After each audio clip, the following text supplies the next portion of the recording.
Hey everyone, this is acyuta-bhava from Nightlight Astrology, and today we are going to take a look at Mercury's upcoming retrograde in the sign of Aquarius. So this is a retrograde that has a couple of key features, one of them being that it is opening its retrogradation in a square with Uranus, who is also turning direct right now. And as Mercury changes into the position of the morning star, which is always what it does when it retrogrades, going from evening star to morning star, it will make its visibility, it will become visible, I should say, as the morning star, as it's going through a conjunction with Pluto. It will turn direct in still within the engagement range of a conjunction with Pluto. And then just as it's turning direct, it will go back through a conjunction with Pluto. So this is a pretty powerful retrograde cycle for Mercury, given the importance of the other planets that Mercury is hanging out with throughout the cycle. So let's pull it up. Let's pull it up on the real-time clock, take a look at it, and maybe talk a little bit about some of these key features and what to watch for. All right, so here is the real-time clock, and start off by noticing that Mercury is stationed. See the little S on my solar fire program here. Mercury is stationed and is doing so not in an exact square, but close enough square to the planet Uranus. So you can see Mercury stationing in the square with Uranus in an engagement with, but not exact conjunction with Saturn as well. So it's bringing up a little bit of that Saturn-Uranus dynamic, this Mercury retrograde cycle, which is one of the reasons it's a more potent cycle. Every Mercury retrograde cycle is different. You know, you can have three Mercury retrograde cycles a year, and each one of them are going to look completely different from the other. This one, obviously starting off in the air sign of Aquarius, finishing in Capricorn, both Saturn ruled signs. There's a lot of Saturn in the mix of this retrogradation, but also Uranus. Uranus plays a pretty key role, as does Pluto. So let's watch what happens. So there's Mercury closing in on the conjunction with Saturn, but it stops. It refrains, called a refrenation. Before two planets can come together, one of them turns direction. And Mercury is refraining from a square to Uranus too, technically. So we're seeing Mercury. No, I'm just gonna I'm gonna turn around and go backward. Let's watch what happens here. Mercury is turning retrograde, and we're gonna see one of the bright points of the cycle is, of course, when it moves through the exact conjunction with the sun, January 23rd. You're going to see that Cazimi moment. That can be a powerful moment of transformation within the cycle. And then we're going to see, to my mind, what is the most important moment of the cycle, which is when Mercury is retrograding and crosses over the conjunction with Pluto. So we're going to see that. You could just back it up here about a day, January 28th through the 29th, right in that range. Mercury crosses Pluto in a conjunction. And let's highlight that so you can see. There's the two of them. And what the reason that I think this is a big moment is a couple of reasons. One is Mercury is just about to appear as the morning star. It gets to about 15 degrees and starts appearing as the morning star. So it's right in the phase where it's about to change positions. Now it's rising right before the sun comes up. It's also happening as the sun is coming over the initial retrogradation point, but perfecting the square to Uranus. To me, this is a moment of catharsis and breakthrough within the retrograde cycle that we should all be watching for. So we'll definitely come back to that. This is at the end of the month. Now, if we continue, we're going to see that within a couple of days, Mercury stations. This is right around February 3rd. Now it's the morning star, and it turns direct right as the sun conjoins Saturn. So now the sun is hitting Saturn. So you're going to see the sun sort of doing its own thing, but right at key moments with Mercury changing direction. So Mercury will then go back forward and cross over Pluto one more time by February 11th. So to me, these are the key points of the retrogradation cycle, and they suggest a few things. First of all, let's start off with maybe the most obvious piece of symbolism. Mercury moves towards Saturn, sees Saturn. You kind of have to imagine it like this, in my opinion. Sees Saturn and says, wait, wait, wait, wait, wait. Okay, wait. I'm gonna stop. I'm gonna chill out. And I'm gonna turn around and go the other direction. Let's just say that Saturn, among its many significations, represents an impediment of some kind, a negation, a block, some kind of or some kind of moment of potential polarization between one thing and another. Well, before hitting that critical moment, Mercury decides to have a think about it, you know, and because it's doing so, changing directions in a square with Uranus, one might suggest that this retrogradation cycle has something to do with looking at a problem from a new perspective, or attempting, like creating a new approach to solving a problem, or a new way of doing something, or a new way of looking at something. I drew an I Ching hexagram this morning, and I'll stop. Let's close this for now. I drew an I Ching hexagram this morning, and the hexagram that came back was number 39, which is sometimes called obstacle. I'm going to read you a little excerpt from iching123.com, which is one of my favorite I Ching translation sites. In the time of difficulty and proceeding, remember this hexagram is called obstacle. It is advantageous to be in the southwest, the clear plains, but not in the northeast, i.e., the mountains, signifying choosing a smoother path rather than seeking challenges. Or it is advantageous to be flexible rather than rigid. It is advantageous to meet a person who can lead them together through their plight. Or it is advantageous to undergo difficulties together with a person who can influence one's future. To persist is auspicious. So first of all, you have the idea of something like, brick wall, a mountain sitting in front of you. And the hexagram's advice is that, you might want to be careful in plowing ahead, trying to go over a mountain. So you might want to think of a way of going around or adapting some kind of flexible approach when you meet with an immovable obstacle. Does that not sound like Mercury sitting in front of Saturn and turning retrograde in a square with Uranus, the god of invention and the god of, the eccentric orbit? So first of all, I get the feeling that this retrogradation for all of us may have something to do with choosing a unique or novel approach to something. It may not appear right away, and it may emerge rather slowly. Why? Because we're also seeing Mercury in a fixed sign.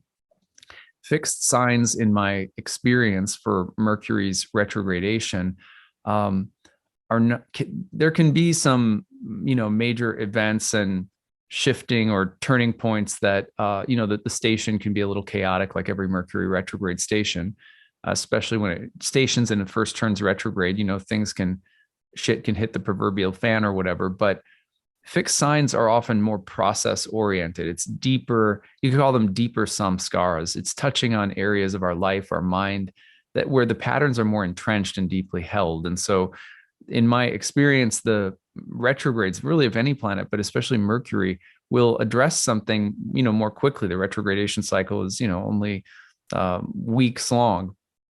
But in a fixed sign, maybe a little bit more slowly, maybe a little bit more process oriented. How does the implementation of a novel approach, a unique, creative, flexible, adaptive way of looking at things or thinking about things slowly take shape over the next 3 or 4 weeks?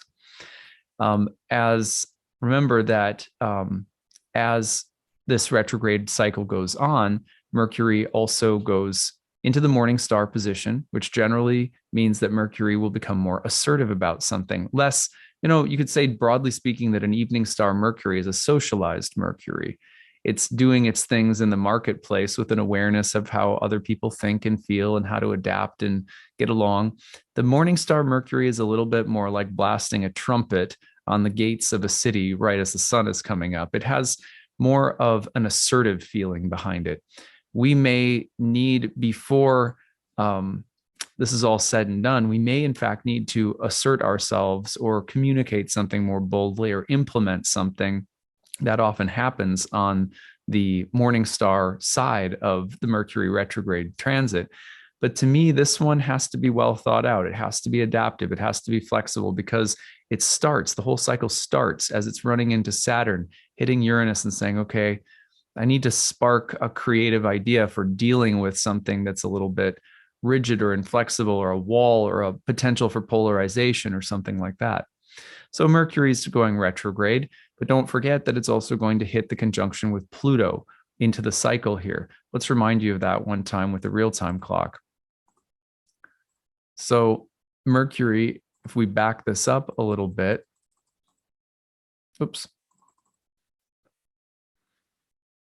Mercury's retrograde will take Mercury over Pluto between the 28th and 29th. So that conjunction with Pluto, as it's becoming the morning star, it happens right about at the time that Mercury is also appearing as the morning star. This can also mean that something we've been working on underneath or behind the scenes, or things we have been probing perhaps deeply into the unconscious, or into researching something, or working behind the scenes, and then all of a sudden we make an announcement, and that thing that we've announced, or that thing we've decided upon, suddenly comes out. Morning star hitting Pluto. There's kind of eruption of pent-up energy that Mercury seems to be expressing. But I would be cautious in two ways. One, of getting overly excited. The opening of the cycle, remember, starts with Mercury making a square to Uranus. Okay, I've got a new idea. I know I've got a way that I can work through something, or around something, or I've got a novel approach. Try to implement it too quickly under the initial retrogradation phase, which can be very maverick and renegade and rebel-like. And you could get in trouble, because you need something of the whole cycle to think things out with Mercury retrogrades.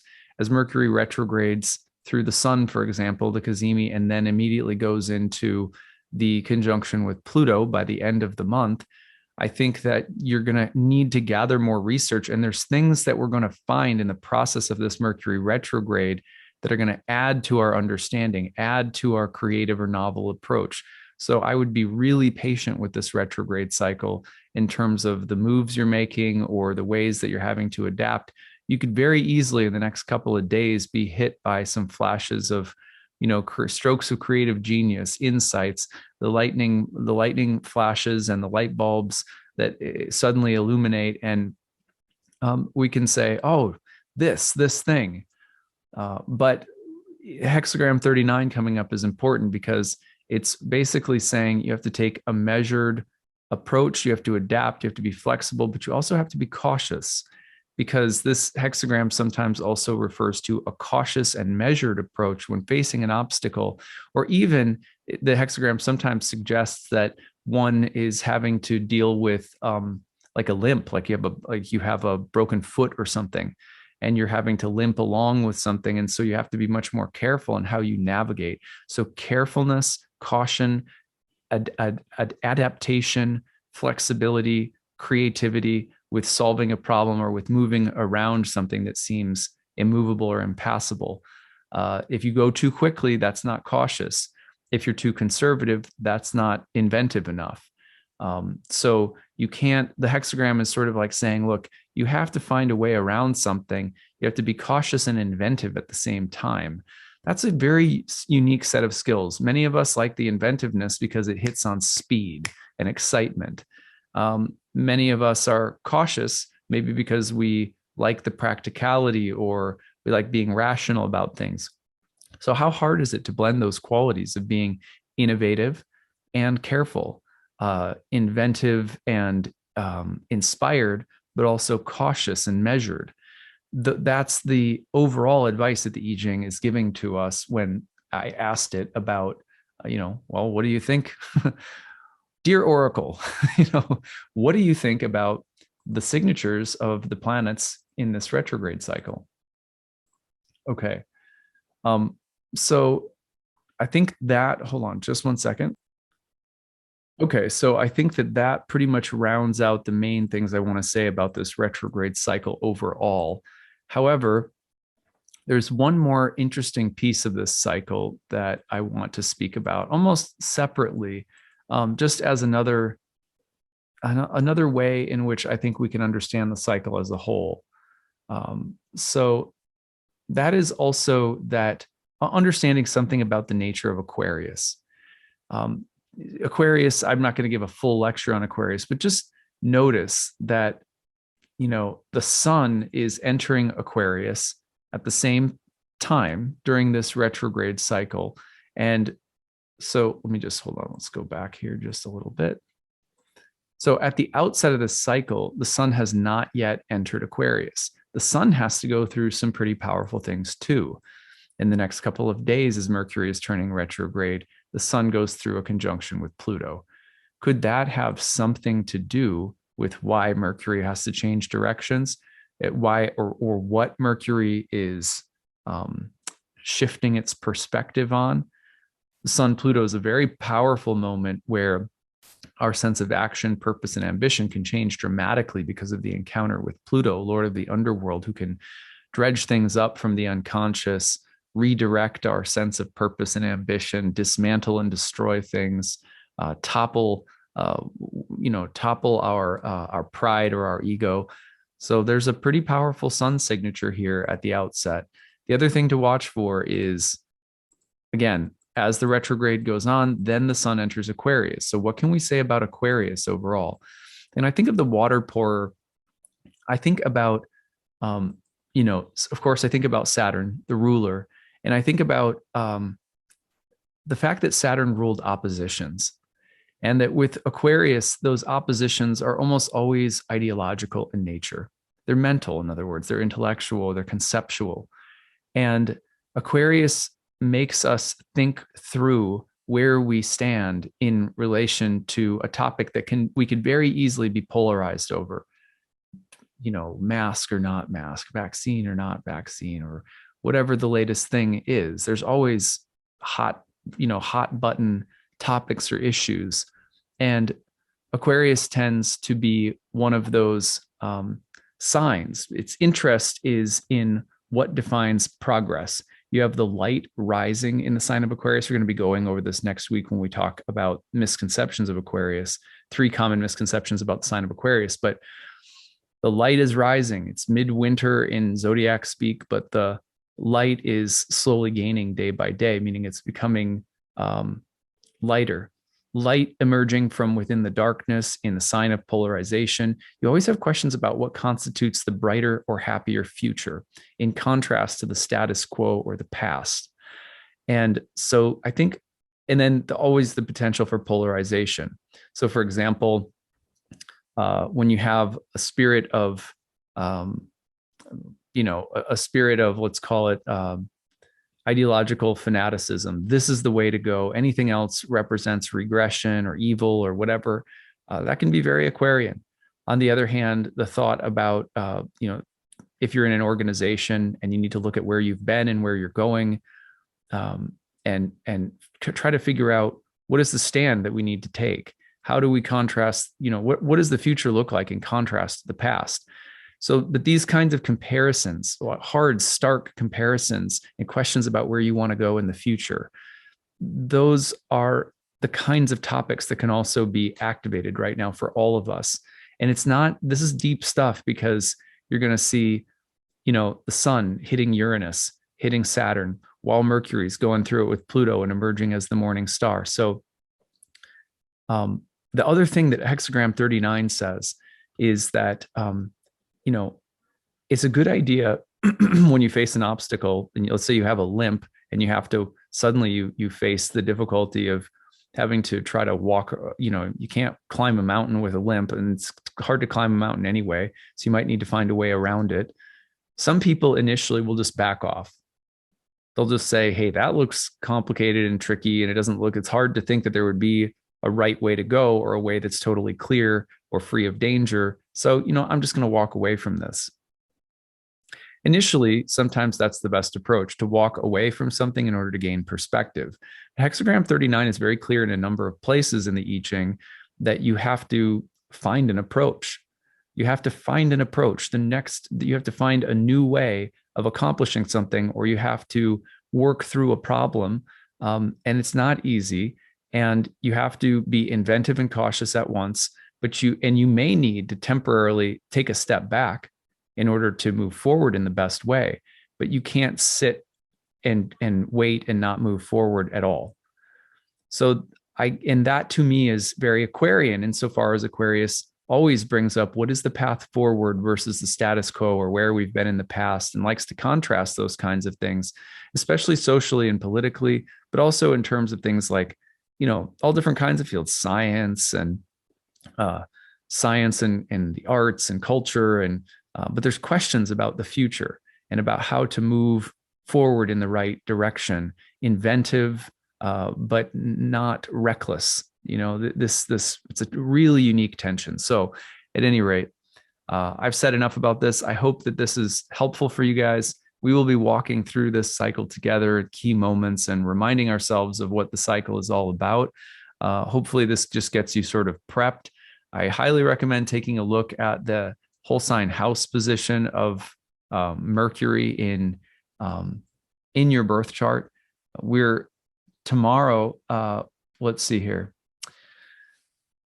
It's Thursday. God. So tomorrow is Friday the 14th. And I think we'll probably preview the sun's conjunction with Pluto, because that's going to be happening over the weekend. So that's probably where we're heading for tomorrow. But leave your comments in the comment section. If you have a story about this Mercury retrograde, or about the sun's upcoming conjunction with Pluto, whatever stories you may have, don't forget, always you can share them. Use the hashtag grabbed. Tell us the aspect combination and the story, what you're seeing, how you're seeing the planets play out in your life. And you remember, occasionally we do a storytelling series where I go through some of the aspects and stories that you guys have been sharing, and we all get to learn quite a bit from them. So use that hashtag grabbed, or email us grabbed@nightlightastrology.com with your stories. We'd love to hear from you guys. It's always fun to hear how the planets are showing up in your lives. Okay, that's what we've got for today. We'll see you again tomorrow. Take it easy, everyone. Bye.